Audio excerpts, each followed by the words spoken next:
అంటే ఇప్పుడుండే పరిస్థితికి ఆయన మాట్లాడిన దానికి మళ్ళీ మీరేం సమాధానం చెప్తారు? ఇప్పటికీ మీ చెంచాలతో ఏదైతే నువ్వు ఏం చెప్తే అది మాట్లాడమని ఆ చెంచాలతో ఏం మాట్లాడిస్తావు? ఈసారి మీరు రాజీనామా చేయండి, తర్వాత కేంద్ర బలగాలతో తర్వాత మళ్ళీ ఎలక్షన్ పెట్టండి, అప్పుడు చూసుకుందామని తర్వాత నువ్వు మాట్లాడిస్తా ఉన్నావు. ఎస్, నేను ఇప్పుడు కూడా చెప్తున్నా, ఆ జెడ్పీటీసీ పదవి అనేది 9 నెలలే ఉంది. కానీ మేము ఎందుకు పోటీ చేయాల్సి వచ్చిందంటే పులివెందుల్లో ప్రజాస్వామ్యబద్ధంగా ఎన్నిక జరిగితే జగన్మోహన్ రెడ్డి పరిస్థితి ఇది అని రాష్ట్ర ప్రజలకు తెలియజేయాలనే ఉద్దేశంతోనే మేము ఎలక్షన్ ఫేస్ చేయడం జరిగింది. మేము అనుకున్నట్లు అంటే ప్రజలు కూడా అదే అనుకున్నారు, మేము అనుకున్నట్టు ప్రజాస్వామ్యబద్ధంగా జరిగితే జగన్ పరిస్థితి తేట తెల్లమైంది. దానికోసమే మేము ఎలక్షన్ జరిపినాం. కానీ ఈ పదవి అనేది మాకంత ముఖ్యం కాదు. ఎస్, ఇప్పుడు మీరు చెప్పినట్లే మేము మా భార్యతో మేము రాజీనామా చేయిస్తాం. తర్వాత మిమ్మల్ని కూడా ఒకటే సవాల్ అడుగుతున్నా నేను.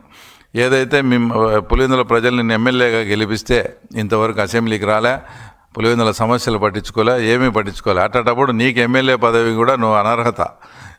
ఆ ఎమ్మెల్యే పదవి కూడా నువ్వు అర్హుడు కాదు. నీకు నిజంగా నిన్న పులివెందులు జరిగిన ఎలక్షన్ ప్రజాస్వామ్యబద్ధంగా జరగలేదు అని నువ్వు నిజంగా ఫీల్ అయ్యి ఏదన్నా ఉంటే మీరు కూడా ఖచ్చితంగా రాజీనామా చేసి రండి. 2 ఎలక్షన్స్ తర్వాత కేంద్ర బలగాలతో జరిపిస్తాం. ఎలాంటి ప్రజాస్వామ్యబద్ధంగా సెంట్రల్ ఫోర్స్ పెట్టి మీరు అడిగిన విధంగా సెంట్రల్ ఫోర్స్ పెట్టి జరిగిద్దాం. అప్పుడు పులివెందుల ఎమ్మెల్యేకి బై ఎలక్షను, పులివెందుల మండల జెడ్పీటీసీకి కూడా బై ఎలక్షన్ వస్తుంది. అప్పుడు చేతనైతే చూసుకుందాం. అప్పుడు నీ కథ ఏందో మా కథ ఏందో రాష్ట్ర ప్రజలకు కూడా తెలుస్తుంది. దమ్ముంటే నా ఈ సవాల్ను స్వీకరించవలసిందిగా జగన్మోహన్ రెడ్డిని కోరుతున్నాను. రాష్ట్ర ప్రజలకు కొద్దిగా వివరణ ఇచ్చేందుకు నేను ఈ ప్రెస్ మీట్ పెట్టడం జరిగింది. అంటే అందరూ కూడా రాష్ట్ర ప్రజలు కూడా ఈ మధ్యకాలంలో అసలు వివేకానంద రెడ్డి కేసు ఏమన్నా కోల్డ్ స్టోరేజ్కి వెళ్ళిందా, దాని మీద ఏది పురోగతి తర్వాత ఏది కనిపించడం లేదని, అంటే నిజంగా ఏదైతే ప్రజాస్వామ్యవాదులు కానీ అంతా కూడా అహింసావాదులు కానీ అంటే ఏం జరుగుతోంది, ఈ కేసు ఇంత నిర్దాక్షిణ్యంగా చేసినా కూడా ఈ కేసు అమీతుమీ తేల్చకుండా కోల్డ్ స్టోరేజ్లో పడిందా అనే అనుమానం కూడా అందరికీ వచ్చింది. దానికి తోడు సునీత గారు ఏదైతే ఫైట్ చేస్తున్నారో అంటే అక్కడుండే ముద్దాయిలు ఎవరైతే ఉన్నారో ఆ ముద్దాయిలంతా బయట ఉండి స్వేచ్ఛగా తిరుగుతూ సాక్షులను ప్రభావితం చేస్తూ సాక్షులను ఆ తర్వాత బెదిరిస్తూ ఉన్నారు. కాబట్టి నేను ఏదైతే న్యాయ పోరాటం చేస్తానో తర్వాత దానికి చాలా అడ్డంకిగా మారుతోందని ఆమె సుప్రీంకోర్టుకు అంటే పలానా వల్ల బెయిల్ రద్దు చేయాలని కూడా ఆమె సుప్రీంకోర్టుకు వెళ్ళడంతో నిన్న వచ్చేసి ఆర్గ్యుమెంట్స్ స్టార్ట్ అయినాయి.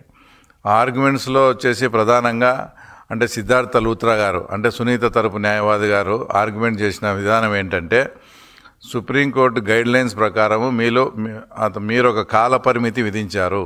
ఆ కాల పరిమితి విధించడం వల్లనే సిబిఐ వాళ్ళు క్లోజర్ అంటే ఈ ఇన్వెస్టిగేషన్ అయిపోయిందని క్లోజర్ వేశారు. ఇప్పుడు మీరేమన్నా సిబిఐకు డైరెక్షన్ ఇవ్వండి ఈ కాల పరిమితి మీద.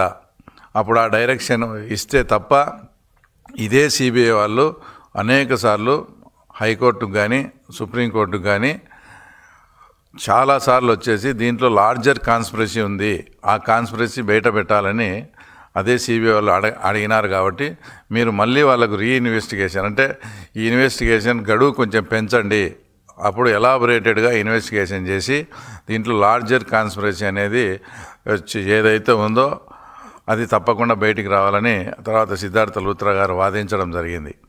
ఇంకోటి పాయింట్ ఏంటంటే ఏదైతే సునీత రాజశేఖర్ అంటే వివేకానంద రెడ్డి కూతురు అల్లుడి మీద ఒకతను కృష్ణారెడ్డి పేరుతో ఒకటి ఫాల్స్ కంప్లైంట్ ఇవ్వడం, తర్వాత సిబిఐలో పనిచేసే రామ్ సింగ్ మీద కూడా తర్వాత ఒకటి ఫాల్స్ కంప్లైంట్ ఇచ్చి దాని మీద బాగా డిలే చేసి అదంతా కూడా చాలా ఇబ్బంది పెట్టే కార్యక్రమం జరిగింది. అవి కూడా అత్యున్నత న్యాయస్థానం సుప్రీంకోర్టు దృష్టికి తీసుకురావడంతో ఆ 2 కేసులు కూడా ఫాల్స్ కేసెస్, వీటిని క్వాష్ చేస్తున్నామని కూడా చెప్పడం, అలాగే దాంట్లో రిటర్న్గా రాయడంలో కూడా ఇవి కేవలం చాలా దురుద్దేశపూర్వకంగా ఈ కేసులు వీళ్ళపై పెట్టడం జరిగింది అని కూడా అత్యున్నత న్యాయస్థానం కామెంట్ చేసింది. అంటే దీన్ని బట్టి వాళ్ళ అధికారాన్ని ఆ రోజుల్లో స్టేట్ గవర్నమెంట్ అధికారాన్ని ఏ విధంగా ఉపయోగించుకున్నారో కూడా దేశ అత్యున్నత న్యాయస్థానం దాంట్లో క్లియర్గా అంతా కూడా వివరించడం జరిగింది.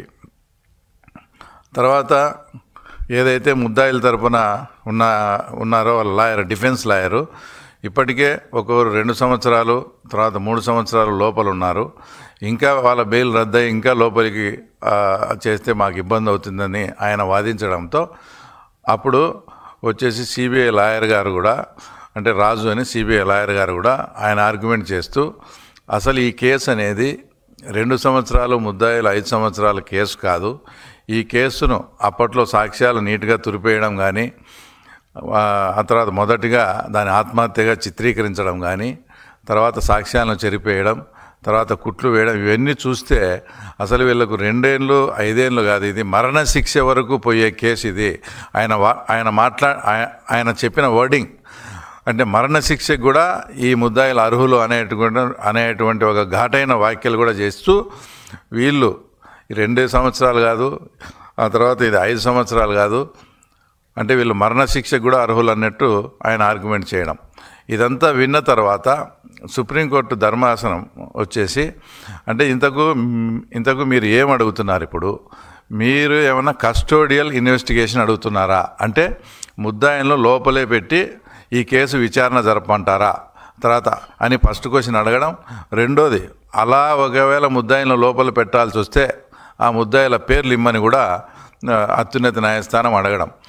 అప్పుడు సుప్రీంకోర్టు ఆ తర్వాత అప్పుడు సిబిఐ లాయర్ వచ్చేసి మాకు 9వ తేదీకి గడువు లోపల మీరు రిటర్న్గా క్లియర్గా అఫిడవిట్ ఇవ్వండి, ఏ ముద్దాయిలను లోపల పెట్టి కేసు విచారణ చేయాలి, కస్టోడియల్ విచారణకు మీరు అడిగినప్పుడు ఏ ముద్దాయిల్లో ఆ ముద్దాయిల పేర్లు కూడా ఇవ్వండి అని ఆయన క్లియర్గా ఒక డైరెక్షన్ కూడా ఇచ్చారు.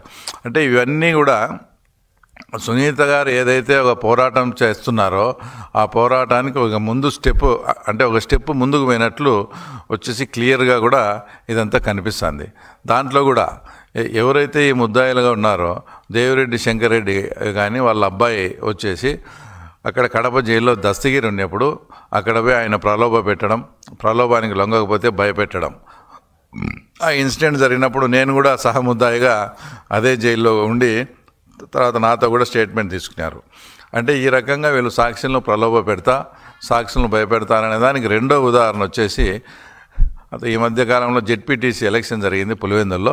అక్కడ విశ్వనాథ్ రెడ్డి అనే అతన్ని కూడా దేవిరెడ్డి శంకర్ రెడ్డి అనేక మార్లు ఫోన్ చేసి బెదిరించారని అది కూడా ఒక కంప్లైంట్ రికార్డ్ అయ్యి అది కూడా కేసు కూడా రిజిస్టర్ అయింది. అంటే ఇవన్నీ ఎందుకు చెప్పాల్సి వస్తుందంటే వాళ్ళు బయట ఉండి ఈ రకంగా సాక్షులను కానీ ఇంకో రకంగా కానీ ప్రలోభాలకు గురి చేయడం, భయపెట్టడం చేస్తున్నారనే వచ్చే సునీత గారు ఏదైతే వాదన చేస్తున్నారో ఆ వాదన ఖచ్చితంగా నిజమవుతూ ఇదంతా చూస్తే సునీత గారు ఏదైతే న్యాయ పోరాటం చేస్తూ ఉన్నారో వచ్చేసి దానికి తగ్గ ఫలితం వచ్చేసి తొందరలోనే రాబోతుందనే దానికి, ఎందుకంటే సుప్రీంకోర్టు కూడా ఆ తర్వాత సిబిఐ వాళ్ళ లాయర్ కూడా ఏం చెప్పారంటే ఇదంతా మాట్లాడుతూ total master mind is Avinash Reddy అని కూడా ఆయన కామెంట్ చేయడం జరిగింది. అంటే దీంట్లో కర్త కర్మ క్రియ అంతా కూడా అవినాష్ రెడ్డికి తెలిసే జరిగింది, total master mind is Avinash Reddy అని. కాబట్టి సునీత గారు ఏదైతే వీళ్ళు బయట ఉంటే ఈ కేసు సజావుగా జరగదని అనుకుంటున్నారో ఆమె ప్రార్థన మేరకు